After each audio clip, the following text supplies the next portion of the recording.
Shalom Bapak Ibu Saudara yang dikasihi Tuhan. Malam hari ini yang akan membagikan firman Tuhan bagi kita adalah PDM Dr. Luisa Alangi, MSI MA. Beliau dari Jakarta akan membawakan tema menciptakan kedamaian. Ibu Luisa akan memperkenalkan diri secara singkat sebelum menyampaikan firman Tuhan. Jadi kesempatan saya berikan kepada Ibu Luisa untuk membawakan firman Tuhan. Saya persilakan.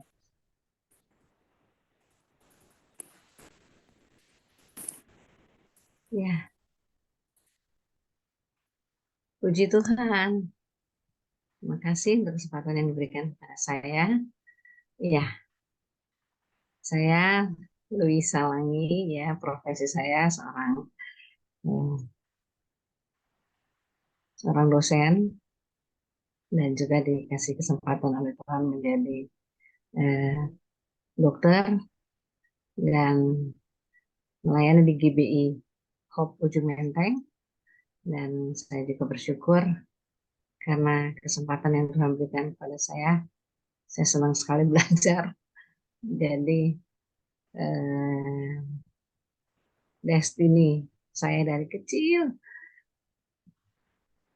Tuhan akhirnya, maksud destiny Tuhan untuk saya dari kecil yang dimana saya ingin sekali menjadi seorang hamba Tuhan, dikasih kesempatan oleh Tuhan, hingga saya melayani di GBI ya sebagai pendeta muda.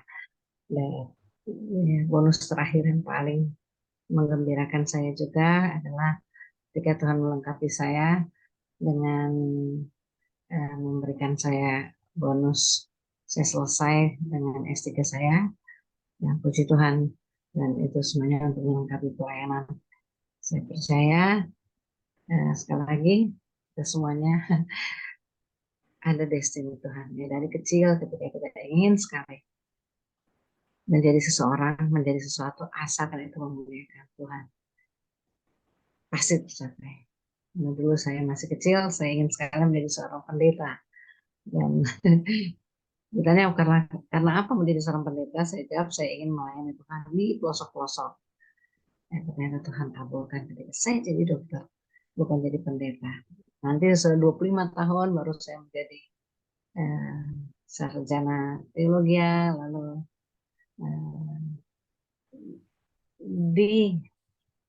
diteguhkan ya sebagai dari awal PDP lalu PDM. Sebenarnya tahun ini saya sudah direncanakan kalau Tuhan menghendaki, saya ingin sekali untuk full, tapi belum waktunya Tuhan.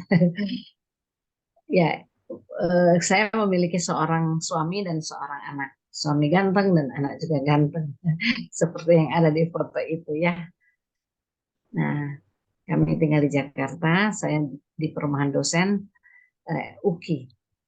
Kebetulan saya masih aktif sebagai dosen di Fakultas Kedokteran UKI. Dan saya menyenangi pelayanan-pelayanan gratis di seluruh Indonesia. Sehingga seringkali jarang di rumah ya. Ini baru balik dari Cianjur, sesudah balik sudah berkali-kali, dan nanti hari lusa sebalik saya pergi ke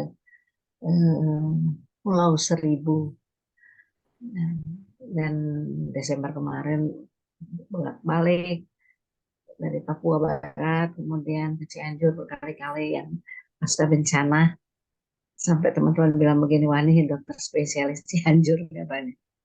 Ya, ya mungkin ini pengantar sedikit dari saya. Terima kasih.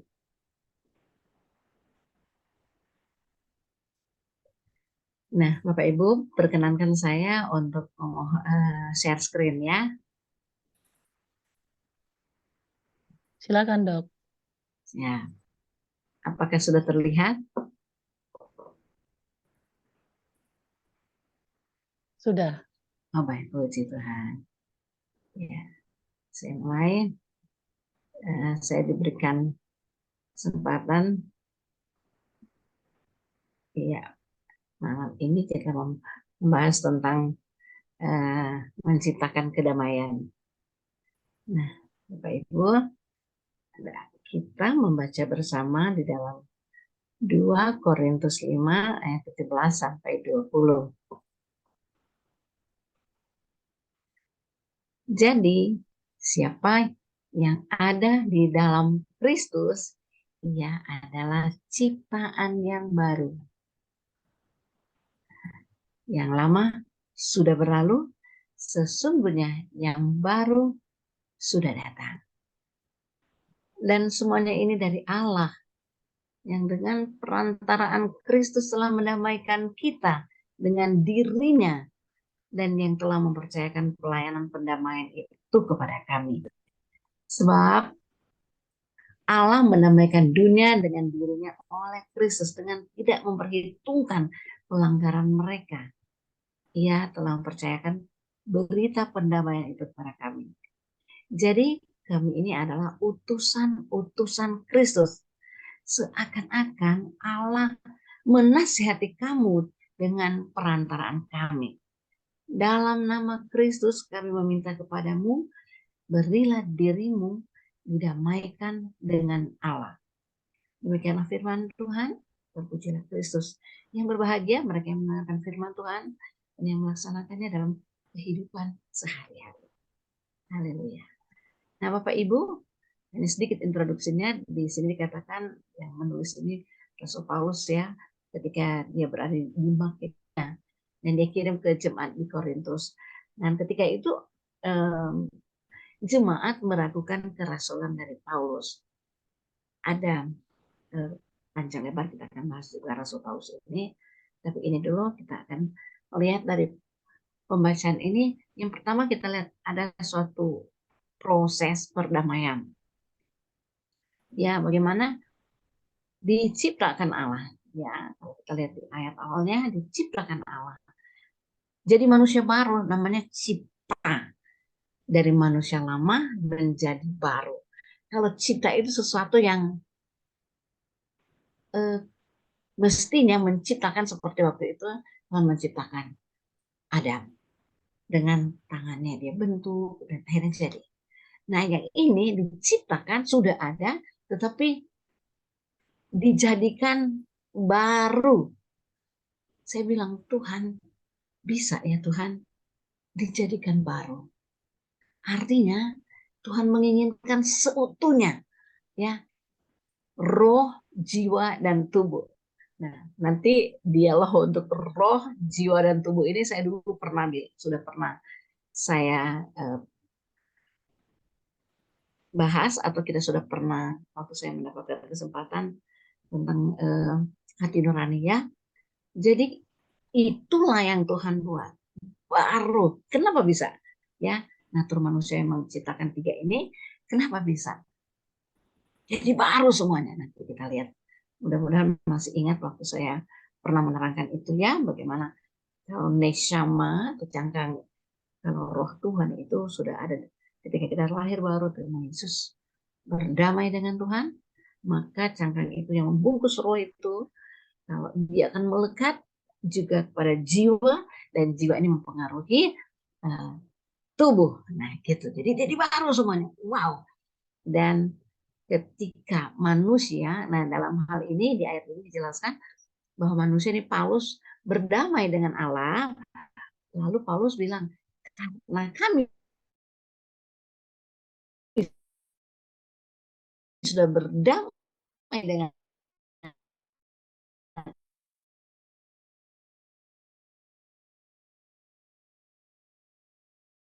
ciptakan baru. Nah, kenapa harus berdamai? Karena Allah sendiri tadi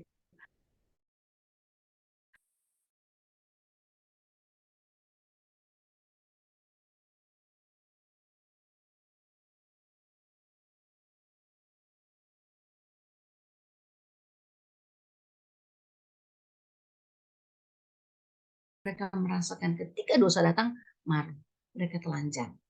Nah, lalu masih di ayat berikutnya dikatakan tanpa memperhitungkan kesalahan pelanggaran manusia. Wow, kalau kita mengikuti bagaimana sejarah manusia ketika diciptakan, waduh, banyak sekali hal yang menyakiti hati Tuhan. Tapi ketika Tuhan harus memilih, saya mengasihi isi dunia ini, dan saya tidak memperhitungkan pelanggaran. Asalkan menerima Yesus Kristus sebagai Tuhan dan Juru Selamat, dosa pelanggaran itu terhapus. Dan ketika itu mempercayakan berita perdamaian pada Paulus dan murid-muridnya. Sekali lagi, Paulus ke murid-muridnya, ketika kita sudah menjadi murid, maka kita punya tugas yang sama. Ya, jadi kami atau murid-murid Kristus, utusan-utusan Kristus. Nah, seakan-akan Allah menasihati kamu dengan perantaraan kami. Nah, waktu itu, ini kan orang ketiga, Paulus mengatakan itu, dan kepada murid-muridnya. Nah, kita sekarang kondisi murid. Kondisi kita saat ini murid-muridnya. Jadi, kita pun mendapat tugas yang sama. Ya, dalam nama Kristus, kami meminta kepadamu, berilah dirimu didamaikan dengan Allah. Nah, ketika saya melayani Tuhan saat ini, saya selalu mengatakan itu dalam nama Yesus, ya, berilah dirimu didamaikan dengan Allah. Kita dulu pernah ya mengalami pelatihan, waktu itu saya puji Tuhan banget ketika kita pelayanan dokter di Umur Berkat Indonesia ya dengan Ibu Non Raung. Di awal-awal kami dokter pionir, termasuk suami saya, kami mendapatkan gelang, dan gelang itu berwarna-warni. Saya ingat banget, gampang melayani pasien-pasien dengan gelang itu ya, hitam dosa ya, lalu ada pernik ya, pernik sesudah dosa, pernik merah oleh darah Kristus menjadi disucikan putih ya. Lalu kita hidup dalam kemenangan ya, ada warna hijau dan seterusnya. Jadi kita melayani dengan gampang, dan ada caranya Tuhan sampai saya bisa bilang, kalau sekarang kamu mau berdamai dengan Tuhan, hidupmu itu udah kayak bukan selesai, bukan langsung mati, tidak, pokoknya diambil alih oleh Tuhan, asal berdamai. Dan puji Tuhan, ketika waktu itu saya selalu puasa dan saya bilang, Tuhan, setiap pasien yang saya layani, saya mau Tuhan selamatkan mereka. Jadi dengan segala caranya saya sampaikan, dan Tuhan kasih kesempatan untuk bisa bicara singkat, padat, yang penting sampai. Dulu juga kami sudah pernah sekeluarga dilayani, dilatih ya, ketika kami bersiap-siap menjadi misionari dunia, misionari di luar negeri. Orang Jepang datang, dan satu gambaran yang saya ingat persis ketika dia kasih contoh 10, 9, 9. Artinya kita melayani Allah, melayani manusia, hanya dua kata kita katakan, kita sudah menginjil. Apa itu? Allah mengasihimu. Wow, Tuhan Yesus sayang kamu. Itu sudah menginjil. Itu sudah membuat orang itu bertanya kalau dia memang belum anak Tuhan atau masih tidak, dan seterusnya. Dan kesempatan itu Tuhan berikan. Dan saya mengalami ketika hati kita mengatakan, Tuhan, saya mau membawa damai, memberikan kesempatan kepada orang-orang juga berdamai dengan Tuhan. Tapi pakai saya, Tuhan, bibir saya, mulut saya.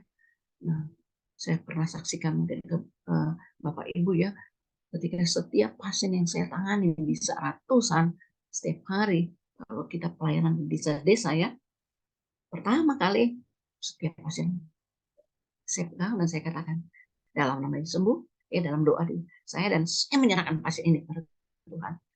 Baru saya periksa, kadang-kadang Bapak Ibu, waktu saya memeriksa, saya doa. Pernah malah suka menangis rasanya kalau misalnya keluhannya banyak, baru saya memeriksa, saya bilang, Tuhan, apa ya sakitnya? Tuhan, tolong dia, selamatkan jiwanya, sembuhkan tubuhnya. Wow, sampai saya begitu. Dan tahu kalau Bapak Ibu, dahsyat, selalu Tuhan kasih cara bagaimana masuk kepada setiap orang itu. Nah, itu saya bersyukur karena jadi dokter ya. Sehingga dari pembacaan ini juga saya mengambil satu kesimpulan pendek bahwa ini loh proses ciptaan baru ya. Pertama, ingat Allah yang lebih dahulu berdamai dengan dunia ini melalui Kristus.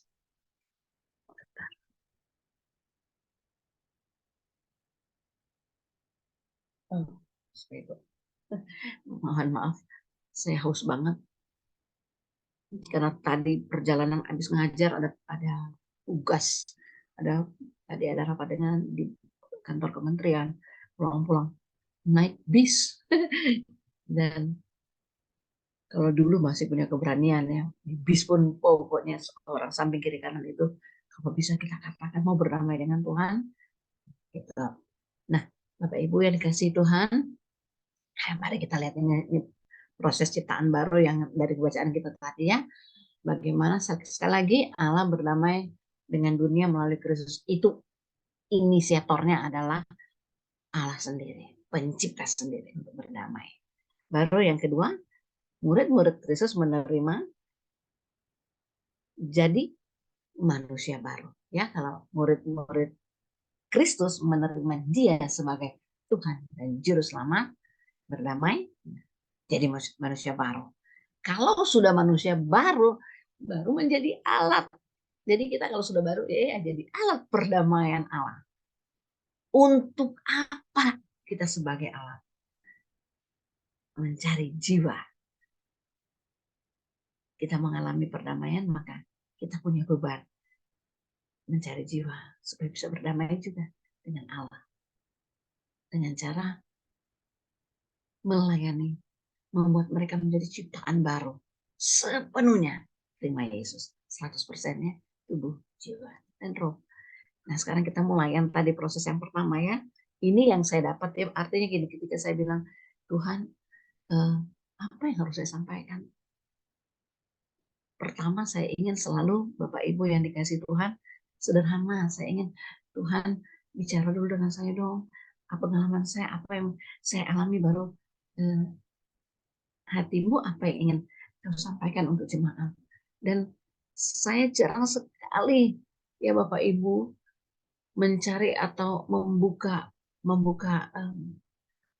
apa namanya, buku-buku atau artinya gini, saya ingin yang saya sampaikan yang saya alami. Nah itu maksudnya ya. Nah, jadi yang pertama kan Allah berdamai dengan manusia melalui Kristus, kita semuanya tahu itu ya. Di Yohanes 3 ayat 16, kasih Allah akan dunia ini. Dunia, kita nggak bisa memilah-milah. Kalau Tuhan katakan dunia tidak ada pilihan, seluruhnya Tuhan mengasihi level rendah sampai level tinggi. Orang pintar sampai orang bodoh, orang sakit sampai orang sehat. Ya, semua yang ada dalam dunia ini, yang hidup, yang memiliki nafas. Nafas, orang itu hidup karena nafas Allah. Benar sekali ya. Dan dikaruniakan anaknya yang tunggal ya. Nih syaratnya ya, supaya bisa hidup kekal ya, katanya kalau menerima Tuhan Yesus ya, karena tidak selamanya kita hidup di dunia, suatu saat kita juga akan mati. Tapi persoalannya ketika kita mati, kita binasa atau kita masuk surga atau kehidupan kekal ya. Wow. Dan pastinya kita semuanya menginginkan kehidupan kekal. Ngapain capek-capek di dunia terus tiba-tiba mati masuk neraka. Nah, Bapak Ibu yang dikasihi Tuhan, yang kedua, syarat murid ya, menjadi murid atau menerima Kristus dulu ya, baru jadi manusia baru. Nah, kita mau lihat contoh si Paulus ya, yang dulu penganiaya dia menjadi pelayan ya, di tahun 33 sampai 36 Masehi ya. Kita lihat dana ini yang saya ambil dari buku, bahwa Paulus yang awalnya bernama Saulus, dia adalah seorang Yahudi. Dia lahir, dibesarkan di Tarsus, di provinsi Kilikia, di wilayah Asia Kecil. Kisah Rasul-Rasul 21 ayat 39-nya, dia juga keturunan suku Benyamin dan termasuk orang Ibrani. Nah, dia adalah warga negara Romawi. Dasar Romawi.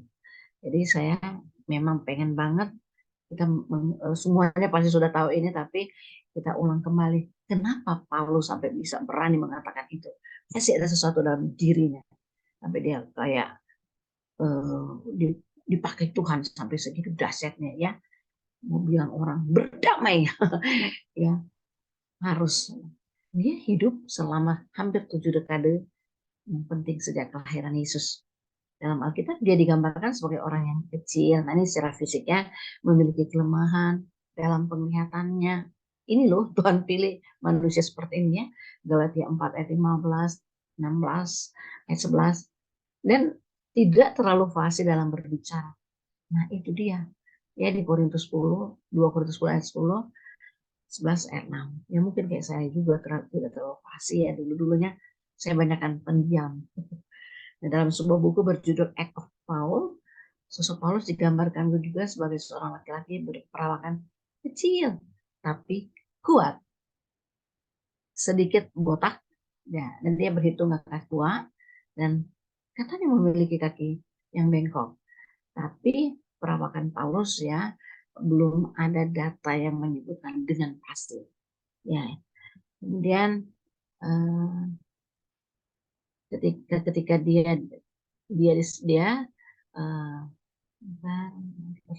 Saulus dilahirkan di Tarsus ya, nah dikilik ya tadi sudah dibahas. Nah, di sini kota-kotanya nih mempunyai kebiasaan-kebiasaan. Oke, kemudian kita lihat aja. Kemudian, nah, dia warga negara Roma, ada di Kisah Rasul-Rasul juga ya tertulis itu. Tapi ia juga menyebut dirinya orang Israel dari keturunan Abraham, dari suku Benyamin. Wow, Roma 11 ayat 1. Jadi jelas sekali nih si Paulus ini ya, data-datanya, latar belakangnya. Dan selain itu Paulus juga taat terhadap hukum Taurat dan menyebut dirinya orang Farisi. Ya, Filipi 3 ayat 5, Kisah Para Rasul 23 ayat 6. Nah, pendidikan keagamannya berakar pada kepatuhan terhadap hukum Taurat. Wah, sebagaimana diterangkan oleh para rabi Yahudi ya. Nah, sejak dia usia 5 tahun sudah dibiasakan untuk membaca kitab suci. Ya, Yahudi ya. Dan pada usia 10 tahun dia dibiasakan untuk mempelajari Mishnah dan berbagai tafsiran tentang hukum Taurat. Mesti pinter banget ya. Dia mendalami sejarah, adat istiadat, dan bahasa bangsanya. Dan pada usia 13 tahun dia diharapkan sudah bisa mempertanggungjawabkan ketaatannya pada hukum Taurat. Ya, 13 tahun. Udah bisa berdialog. Nah, Saulus dari Tarsus juga melewatkan masa mudanya di Yerusalem. Di bawah pimpinan Gamaliel. Keren.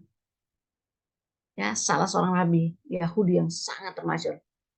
Pintar. Ya, mungkin profesor kali ya. Zaman sekarang ya. Di sana ia dididik menurut hukum nenek moyangnya. Kisah Para Rasul 22 ayat 3. Nah, dia sebagai calon rabi, Saulus diwajibkan memiliki keterampilan tertentu. Apa keterampilannya? Dia mengajar tanpa supaya dia bisa ke depannya, ternyata Tuhan memang buat dia ya suatu saat dia akan mengajar tapi tidak membebani masyarakat. Paulus memilih industri yang khas dari kota Tarsus. Apa itu? Buat tenda dari bulu domba. Nah, kemahirannya dalam membuat tenda inilah yang nantinya kita tahu akan sangat bermanfaat dalam tugas-tugas misinya. Nah, Bapak Ibu, setelah menyelesaikan masa-masanya dia di dengan Gamaliel, Paulus kemungkinan kembali ke Tarsus selama berapa tahun. Setelah itu ia kembali ke Yerusalem untuk apa? Nah, lihat sini, orang pintar tapi hatinya belum diubahkan oleh Tuhan. Jahatnya menganiaya orang-orang Yahudi yang telah menerima ajaran Yesus atau orang Nazaret.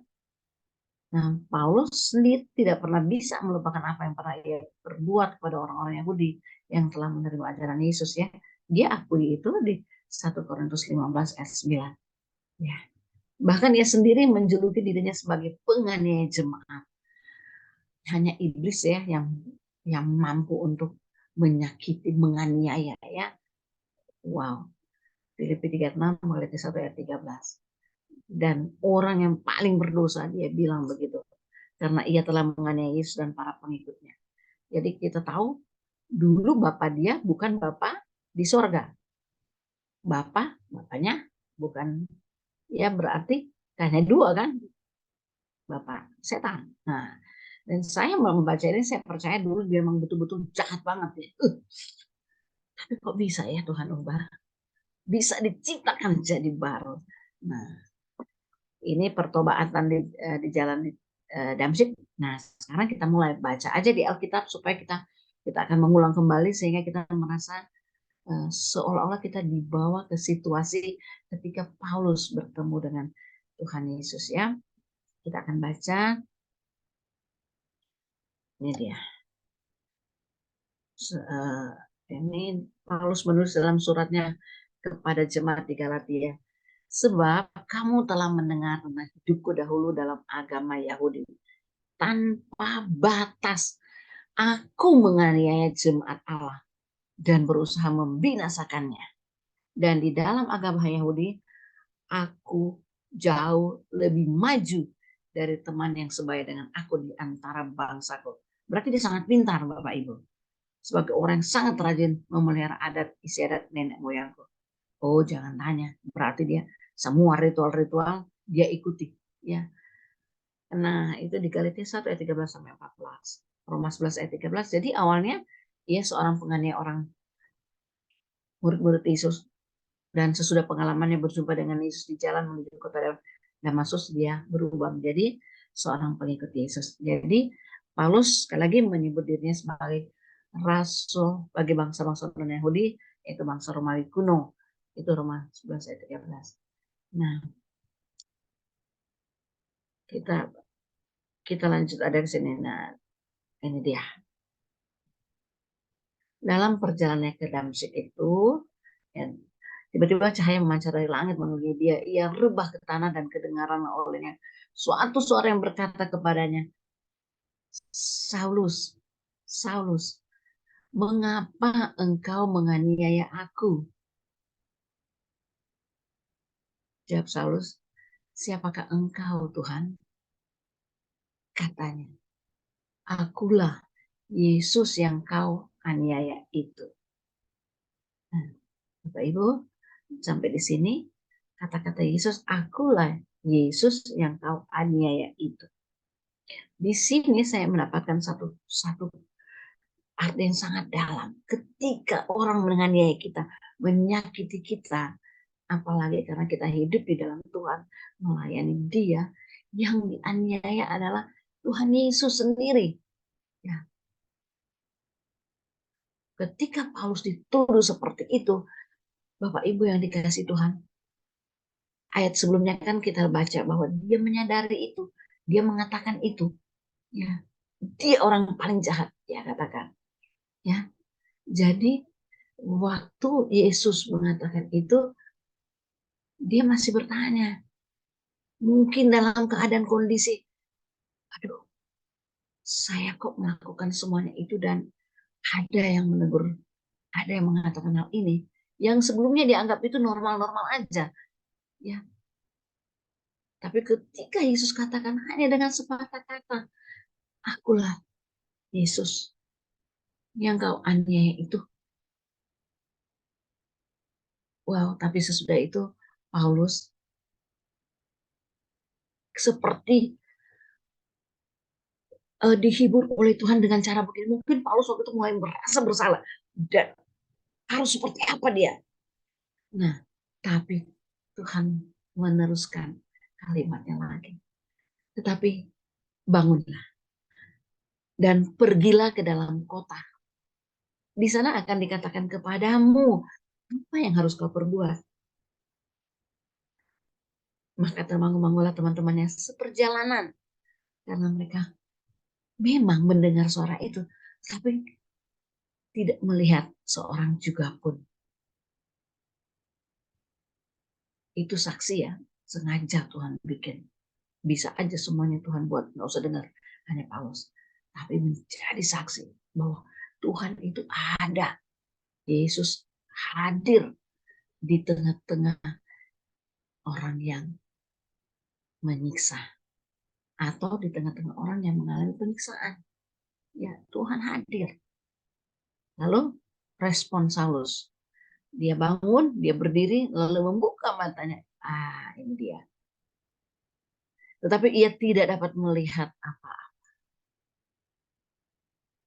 Mereka harus menuntun dia masuk ke Damsyik. Bagi saya, ya, dia dibuat Tuhan buta. Memang dia pintar, memang dia orang terkenal, memang dia hebat, luar biasa. Dan Tuhan sayang dia. Tapi Tuhan juga ingin, saat itu saya bilang, ini Tuhan hajar dia dengan cara, kamu buta dulu ya. Secara fisik, kamu ada dalam kuasa Tuhan pencipta. Nah, dia nggak bisa apa-apa, dia harus dituntun baru masuk ke Damsyik. Dan 3 hari lamanya ia tidak dapat melihat, dan 3 hari lamanya ia tidak makan dan minum. Udah nggak bisa melihat, ya, nggak bisa protes, nggak bisa apa-apa, nggak makan, nggak minum. Saya seorang dokter, tubuh ini 3 jam, ya, 3 jam dia harus diisi lagi karena proses pencernaan. Dalam 3 jam membutuhkan ada lagi yang harus masuk, ya. Nah, ini 3 hari Bapak Ibu. Beda kalau memang kita mau puasa Ester. Ya, saya puji Tuhan sudah tahun kedua, tahun ketiga dengan ini mau melakukan puasa Ester lagi. Dan saya ngalami, kalau namanya puasa, itu kan kita beribadah kepada Tuhan. Artinya ketika kita beribadah, ini loh dalam pengaturan Tuhan harus taat sama yang pencipta. Jadi nggak merasakan lapar dan tidak sakit. Tapi yang ini ya sengaja Tuhan buat, nggak dikasih makan kah? Atau memang dia tidak bisa makan? Pokoknya intinya nggak makan. Nah, kalau dia tidak makan, itu terjadi. Kalau bukan Tuhan yang punya kuasa dalam ciptaannya ini, terhadap Paulus itu pasti sakit. Minimal itu, zaman sekarang orang bilang gastritis atau sakit mahya. Nah, pembacaan seterusnya, lihat ya, di Damsyik ada seorang murid. Itu si Ananias, ya. Nah, Tuhan memberikan penglihatan. Kalau yang satu buta, ini Tuhan, yang ini penglihatan, tidak kelihatan, tidak di depan, tapi dikasih penglihatan, ya. Dia, Tuhan panggil Ananias, jawabnya, ini aku Tuhan. Firman Tuhan, mari pergilah ke jalan yang bernama Jalan Lurus dan carilah di rumah Yudas, seorang dari Tarsus yang bernama Saulus. Ia sekarang berdoa. Dan dalam suatu penglihatan, ia melihat bahwa seorang yang bernama Ananias masuk ke dalam dan menumpangkan tangannya ke atasnya supaya ia dapat melihat lagi. Oh, rupanya Paulus sudah diberitahu, ya, oleh Tuhan, ya. Waktu dia berdoa, dia melihat, ya, ada penglihatan bahwa nantinya matanya akan melihat. Bahkan dengan jelas Tuhan kasih tahu namanya Ananias. Aduh, Bapak Ibu yang dikasih Tuhan, kalau kita hidup di dalam Tuhan, banyak hal yang nggak masuk akal. Seperti firman Tuhan, kan, apa yang tidak pernah dilihat oleh mata, tidak pernah didengar oleh telinga, ya. Pokoknya semuanya mujizat nanti Tuhan kasih, ya. Lalu jawab Ananias, Tuhan, dari banyak orang telah kudengar tentang orang itu, betapa banyaknya kejahatan yang dilakukannya terhadap orang-orang kudusmu di Yerusalem. Dan ia datang kemari dengan kuasa penuh dari imam-imam kepala untuk menangkap semua orang yang manggil namamu. Nah, Ananias sendiri yang sudah diperintahkan Tuhan ketakutan. Gak, kalau boleh dikatakan menolak. Aduh Tuhan, jangan dong. Nanti kalau ke sana nanti saya dihabiskan lagi sama dia. Tapi Tuhan punya cara, Bapak Ibu yang dikasih Tuhan. Pilihan Tuhan, pilihan dia, maunya dia, ya maunya dia. Otoritas full maunya Tuhan, ya. Tetapi firman Tuhan kepadanya, pergilah sebab orang ini adalah alat pilihan bagiku.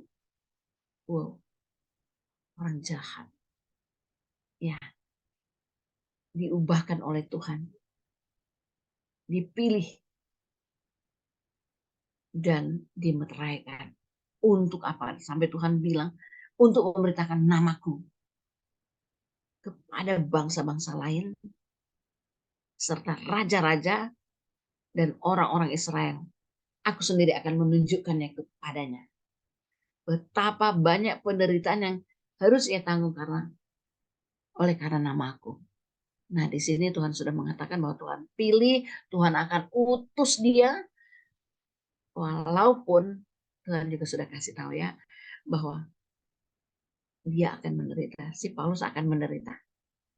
Nah, Bapak Ibu, pilihan Tuhan kepada kita. Ketika Tuhan memilih kita, kita juga kan dalam keadaan tidak setia. Yesus juga mati ketika kita masih berdosa. Nah, Yesus menumpahkan darahnya di kayu salib untuk mendamaikan kita dengan Bapa, untuk menyelamatkan kita. Nah, ketika kita sudah selamat, kadang-kadang kita mengalami masa-masa disakiti, penderitaan. Pertanyaannya, apakah kita sungguh-sungguh mengerti panggilan yang sudah Tuhan berikan kepada kita dan kita mau taat sekalipun kita menderita? Dan bagusnya, dahsyatnya kalau kita lihat di sini, Tuhan tahu akan menderita. Kalau Tuhan tahu, maka kekuatan itu datangnya dari siapa? Dari Tuhan. Sekalipun harus mati. Karena hidup ini sudah menjadi milik Tuhan. Nah, Bapak Ibu, ini orang si Ananias. Kembali, kalau tadi yang dipilih, kalau si Paulus, sekarang si Ananias, Tuhan mau bentuk dia juga. Ya, apakah Ananias setia? Mungkin saja Ananias pernah mengalami atau pasti ketakutannya, dan mungkin juga keluarganya, teman-teman yang lain-lain yang dia saksikan sendiri mengalami penderitaan akibat Paulus. Tapi dengan diubahkan oleh Tuhan, Ananias akhirnya pergi, ya. Lalu pergilah Ananias ke situ dan masuk ke rumah itu. Apa yang dia lakukan? Seperti yang Tuhan mau, ya, bukan dengan caranya dia. Tuhan bilang tumpangkan tangan. Nah, iya, menumpangkan tangannya ke atas Saulus.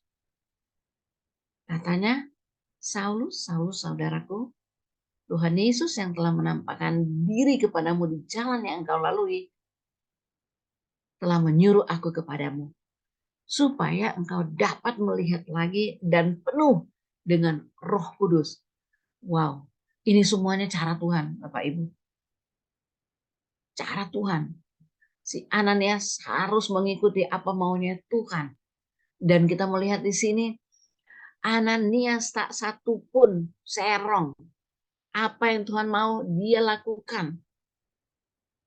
Dan dia katakan dengan jelas, Tuhan Yesus yang ketemu kamu di jalan, dia yang menyuruh aku. Nah, Bapak Ibu jangan malu ketika kita suatu saat diperintahkan untuk datang menghadapi orang yang jahat mungkin, karena Tuhan punya rencana dengan orang itu. Dengan cara Tuhan pasti ada cara, ada cara untuk mendekat dengan orang-orang itu, ya. Nah, seterusnya, dan seketika itu juga seolah-olah selaput gugur dari matanya sehingga ia dapat melihat lagi. Wow, gugur dari matanya, ada selaput. Mungkin saya bayangkan, mungkin seperti dia sudah kena pada orang tua, ya. Ada yang namanya katarak. Itu langsung buta kan kalau katarak. Tapi kalau misalnya sudah diganti, ya, diganti lensanya nggak bisa lihat lagi. Nah, itu Tuhan sendiri operasi langsung. Dia bangun. Nah, sikapnya lalu dibaptis. Nah, bayangkan, lalu dibaptis, ya.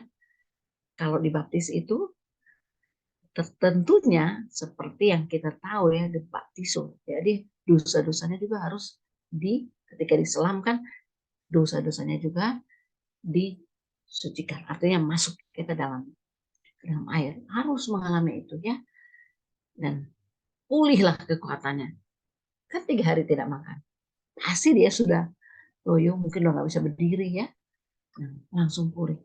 Nah, Saulus tinggal di beberapa hari bersama-sama dengan murid-murid di Damsyik. Kemudian ketika itu juga ia memberitakan Yesus di rumah-rumah ibadat dan mengatakan bahwa Yesus adalah anak Allah.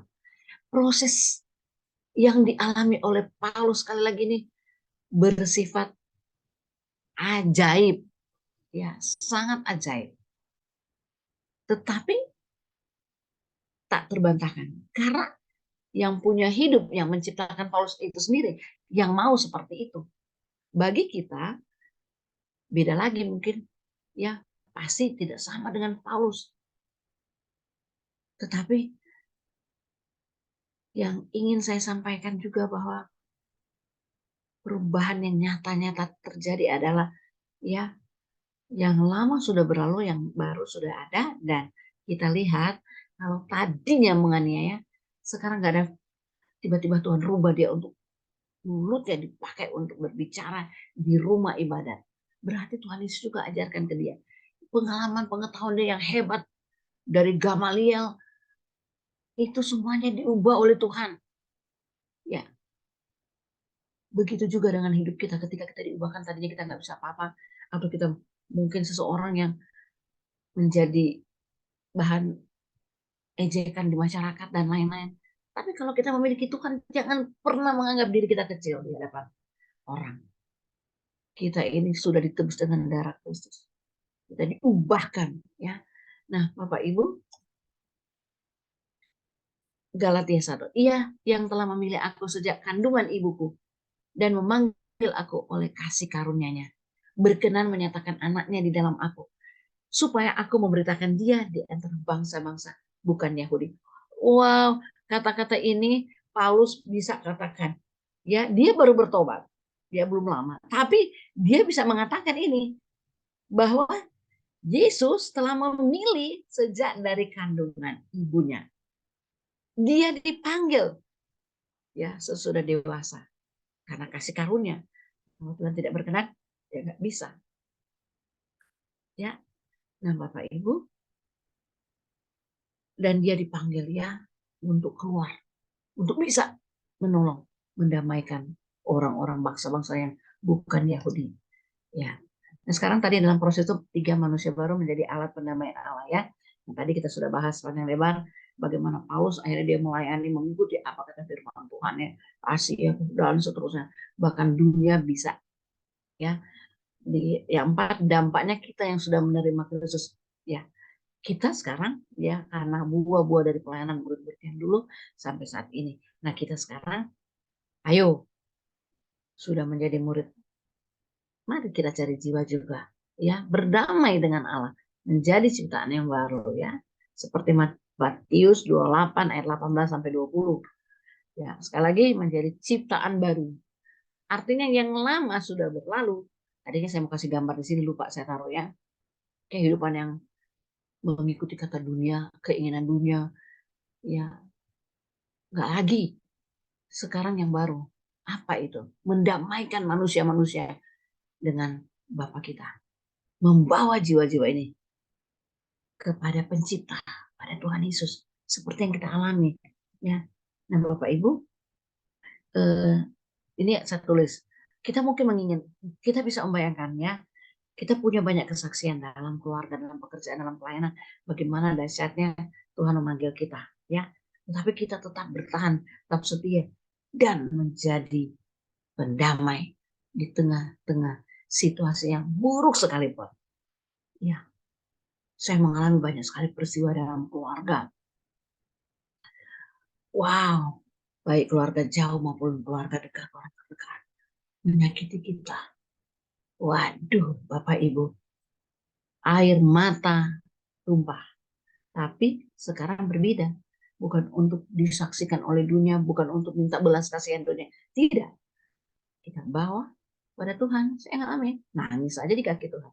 Di depan orang, saya tidak mau menunjukkan bahwa ini. Kalau perlu saya minta maaf. Ya.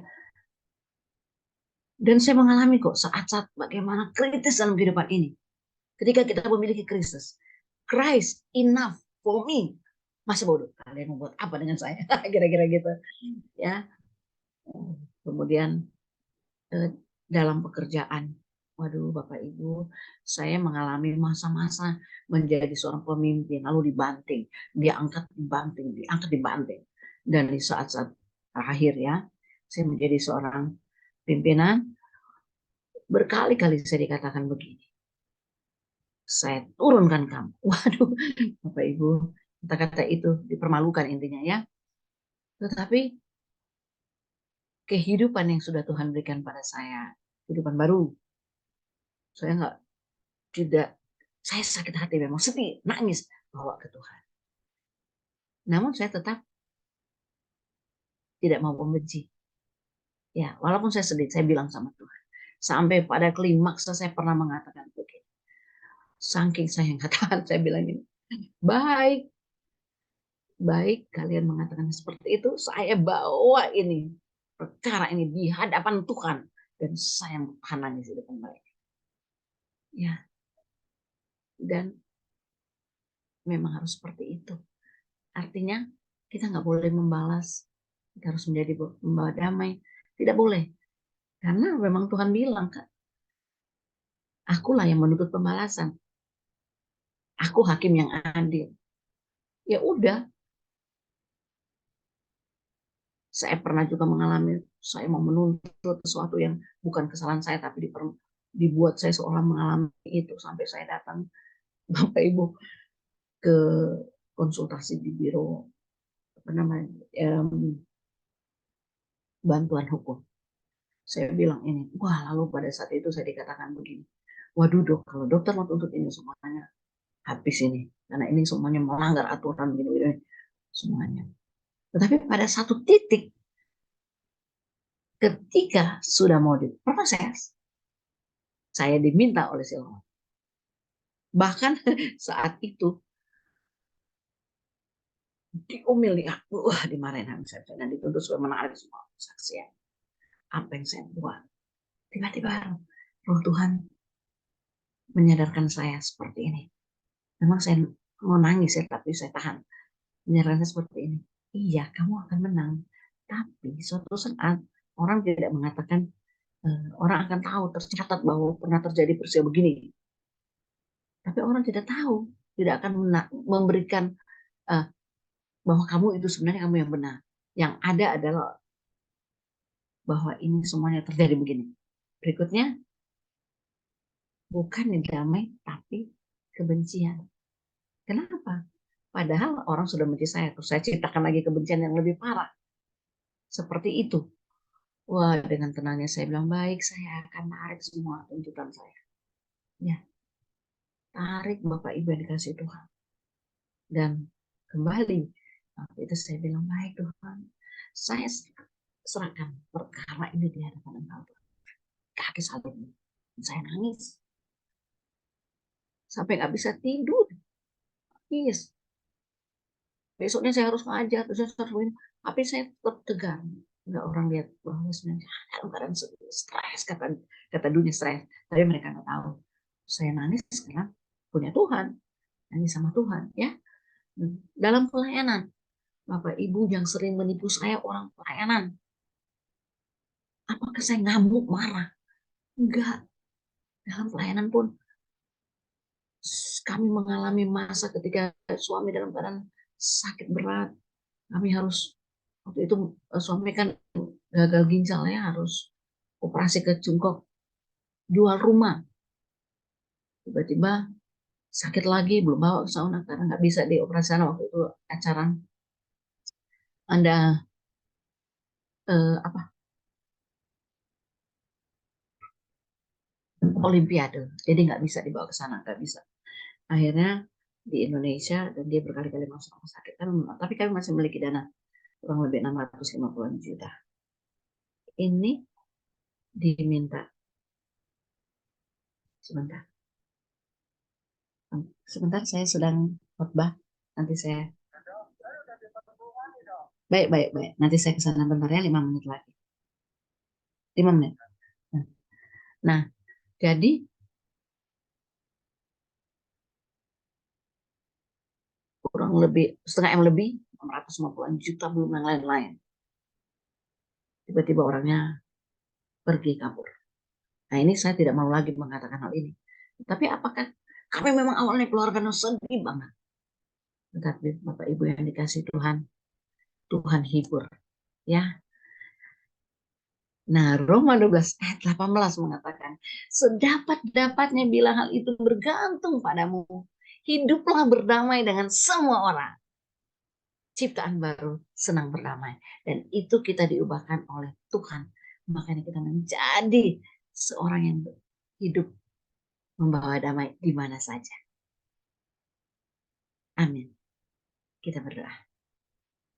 Bapa di surga, terima kasih untuk firman-Mu malam hari ini. Kami sungguh bersyukur, kami sungguh berterima kasih. Tuhan sudah memberikan kepada kami kesempatan untuk mendengarkan firman-Mu. Kalau paus yang begitu jahat diubahkan oleh Tuhan untuk menjadi alat pendamai, kami pun bisa. Dunia boleh menyakiti kami, orang terdekat sampai orang terjauh. Tetapi kami memiliki Tuhan yang punya hidup. Kami memiliki Tuhan yang akan membawa kami kepada kehidupan yang kekal. Melalui Tuhan Yesus Kristus. Terima kasih banyak ya Bapak. Kami bersyukur. Kami berterima kasih. Segala puji hormat syukur bagimu Bapak.